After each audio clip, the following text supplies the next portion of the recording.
देखिए, सबसे पहले एक बहुत सरल सी बात समझ लीजिए। जो लोग चलते फिरते नाम जप करते हैं, उनकी जिंदगी में बदलाव धीरे धीरे नहीं बल्कि भीतर से शुरू होता है। पहला बदलाव, मन शांत होने लगता है, लगभग 70% तक। क्योंकि मन की सबसे बड़ी बीमारी है नॉइज, लगातार चलता हुआ शोर। नाम जप इस शोर को कम करता है। गुस्सा कम आता है, निराशा घटती है, भीतर की अव्यवस्था शांत होने लगती है। दूसरा बदलाव, चेहरे पर तेज आ जाता है। ये केवल आध्यात्मिक बात नहीं है, ये वैज्ञानिक सत्य भी है। काम माइंड इक्वल्स ब्राइट फेस। लोग खुद पूछते हैं कौन सा क्रीम लगाते हो, असल में क्रीम नहीं, भीतर की शांति बोल रही होती है। इसे ही कहते हैं ओरा ब्राइटनिंग। तीसरा बदलाव, किस्मत खुलने लगती है। नाम जब आपकी ओरा में एक मैग्नेटिक फील्ड एक्टिवेट करता है। सही लोग, सही मौके, सही समय, सब अपने आप आपकी ओर आने लगते हैं। चौथा बदलाव, नेगेटिविटी अपने आप दूर होने लगती है। लो फ्रीक्वेंसी लोग, गलत संगत, झगड़े कराने वाले, मतलब के रिश्ते, सब धीरे धीरे हट जाते हैं। आपको कुछ करना नहीं पड़ता। पांचवा बदलाव, नींद सुधर जाती है। ओवर थिंकिंग कम, सांस गहरी, माइंड शांत और नींद अपने आप गहरी होने लगती है। छठा बदलाव, आपकी इंट्यूशन तेज हो जाती है। नाम जब आपका सिक्स सेंस शार्प करता है, आप पहले ही समझने लगते हैं किस काम में लाभ है, किस में नहीं। सातवां बदलाव, कर्म हल्के होने लगते हैं। नाम जब कार्मिक बोझ को धीरे धीरे घोल देता है, रुके हुए काम बनने लगते हैं। और सबसे सुंदर बात, आपको भगवान की उपस्थिति महसूस होने लगती है।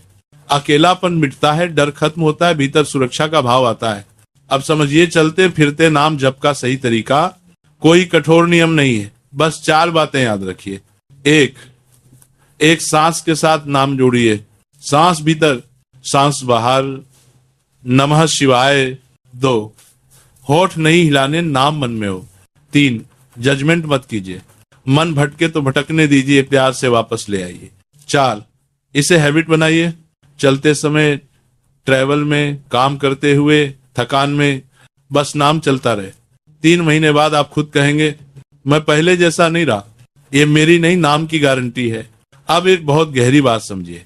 हर इंसान की जिंदगी में एक समय आता है जब दिल कहता है अब नहीं हो रहा, अब सहन नहीं होता, अब मन टूट गया। ऐसे समय में लोग क्या करते हैं? कोई रोता है, कोई चुप हो जाता है, कोई खुद को बंद कर लेता है और कुछ लोग गलत फैसले भी ले लेते हैं। लेकिन बहुत कम लोग होते हैं जो ऐसे समय में बस एक काम करते हैं, भगवान का सहारा लेते हैं, और वही लोग बच जाते हैं। क्योंकि जब इंसान पूरी तरह टूटता है तब भगवान उसके सबसे करीब होते हैं। और नाम जप वही पुल है जो इंसान को भगवान से जोड़ देता है। आपने देखा होगा, जिसका दिल टूटा होता है, जो अंदर से खाली होता है, वही सबसे तेज नाम पकड़ता है। क्यों?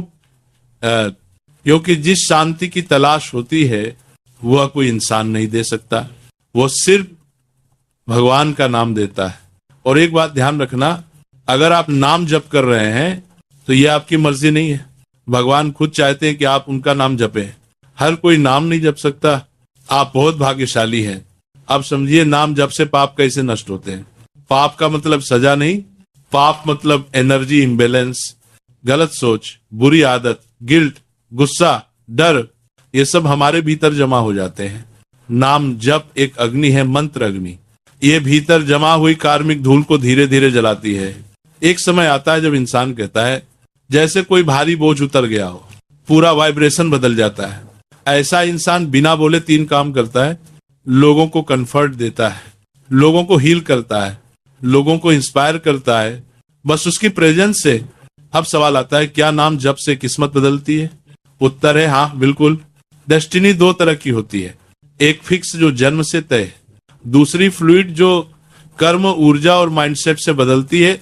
नाम जप वही काम करता है जहां इंसान की मेहनत रुक जाती है, क्योंकि नाम एनर्जी पैटर्न बदलता है, ओरा ब्राइट करता है, कार्मिक ब्लॉक्स खोलता है, इनर कॉन्फिडेंस जगाता है। इसलिए लोग कहते हैं मैंने बस नाम जपा और जिंदगी बदल गई। बिजनेस और नौकरी पर भी नाम जप का असर होता है। डिसीजन सही होते हैं, फोकस बढ़ता है, गलत लोगों से बचाव होता है। अरलेसी बारको की तन्नी खम्पीन तारको की सरकार को की तन्नी खारको की तन्नी कारको की तन्नी खम्पीन तारको। सही टाइमिंग मिलती है। नाम जब समस्या खत्म नहीं करता, नाम जब समस्या से गुजरना आसान कर देता है। अब महापुरुष क्या कहते हैं, सच्चा ध्यान क्या है? आंख बंद कर लेना ध्यान नहीं। ध्यान तब है जब मन बिना टूटे तेल की धारा की तरह भगवान में लगा रहे। नाम से रूप प्रकट होता है, रूप से ध्यान स्थिर होता है, और ध्यान से समाधि। समाधि दो प्रकार की, सबीज और निर्बीज। और जीवन का सबसे बड़ा सौभाग्य है इसी जन्म में राधा कृष्ण की निकटता। अंत में एक बहुत जरूरी चेतावनी, दिखावा साधना का जहर है। लोग क्या कहेंगे, चिंता भक्त को डुबो देती है। भजन भगवान को खुश करने के लिए हो, दुनिया को दिखाने के लिए नहीं। अगर कोई निंदा करे और भीतर शांति बनी रहे तो समझो साधना सही है। तो अब बताइए, आप किस चीज का इंतजार कर रहे हैं?